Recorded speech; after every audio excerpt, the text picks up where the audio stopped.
Hi guys, it's me Rachel from raytalks.co.uk. Thank you so much for tuning back to my channel. So in today's video we're going to be talking about setbacks and solutions.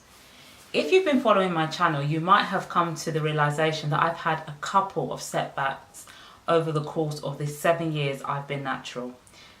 To be honest, it has been quite discouraging on my journey, but I've pushed on. So the first setback I nicknamed this setback Tuffany. And I can laugh about it now, but when I first came into contact with Tuffany, I didn't cry, but I was not, able to smile about the situation as I am doing today. It was really shocking. I learned very quickly the importance of looking after your hair and taking the necessary steps when it comes to doing your hair. So how did I meet Tuffany? So fast forward, or rewind rather, about to 2014 I believe it was. I had this great idea that I was going to do a long-term protective style. I wanted my hair to be braided in a beehive. Those of you that wear weaves or wigs may be quite familiar with this style of braiding. So I got my friend to do it. So I washed my hair and oiled it, and that was it. I literally did a wash and go. And if you know anything about natural hair, when you're getting your hair put into a style, you need to have it you need to have it stretched, you need to have it thoroughly moisturized. Basically, you need to prep your hair before you go into a long-term style. But did I do that? No. So I literally washed my hair, deep conditioned, put some oil and went to get my hair done. Bear in mind, I hadn't thoroughly detangled my hair. I hadn't combed it out. It wasn't stretched. So then my friend began to braid my hair and it was tight. And then a day or two passed, it was still tight. Then I decided to touch the center of my hair and lo and behold, there was flaking happening. And I will insert some images or videos to showcase what I'm talking about.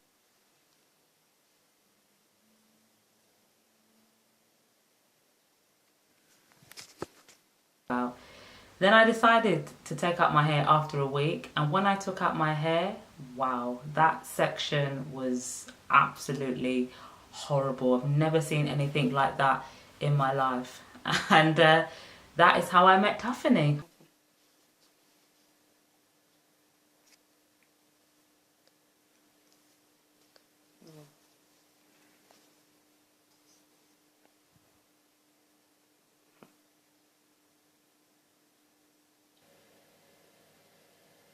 I didn't want to meet her, but she came.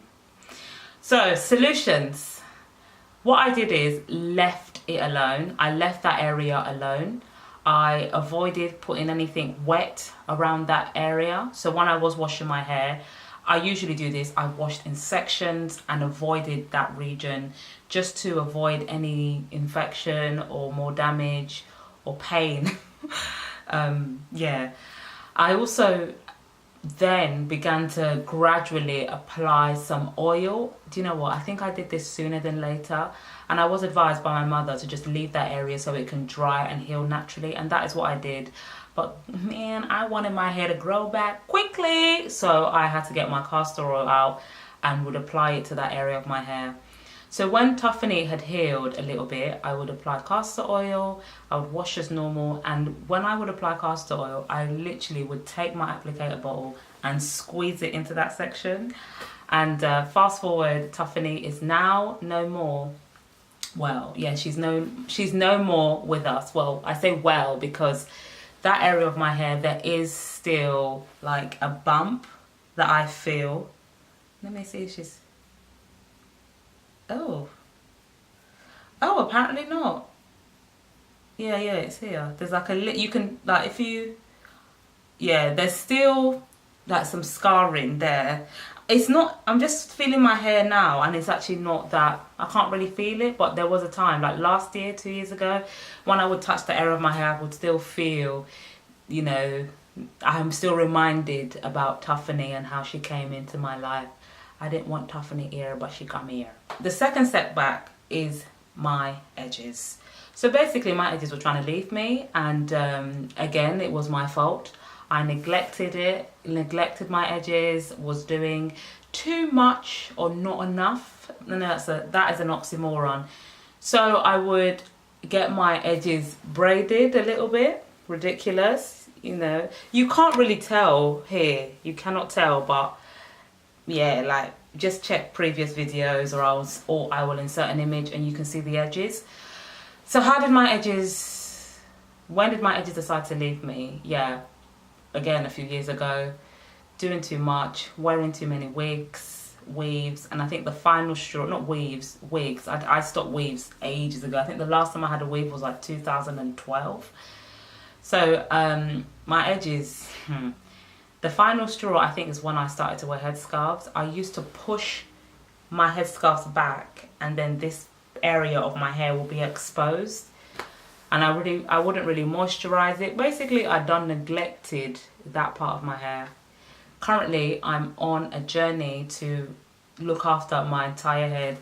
This is my hair. I'm about to wash it. Today's wash day, and I've just literally taken off my bonnet and decided to put it up like this. My edges look fine, but you check out those videos, you'll see what I'm talking about. So solutions: apply castor oil, massaging the area, and applying some tea tree or peppermint oil to the area. I mix that in with the castor oil, and then I just have been massaging that area where possible. And I also ensure that I mist the area and then apply oils, or just apply the oils mentioned straight to that area. And my hope is that by the end of the year, or this time next year, this is January, I'm filming this video, that my edges would have come back, or at least, yeah, they'll be a bit more fuller and healthier than what they are now. So thank you so much for watching. Please subscribe. I'm trying to get to 1,000 subscribers, and I would absolutely appreciate if you can support. Share this video with at least one friend, and in the comments below, let me know some of your hair setbacks and these solutions. Don't forget to subscribe. Have a good day. Ray.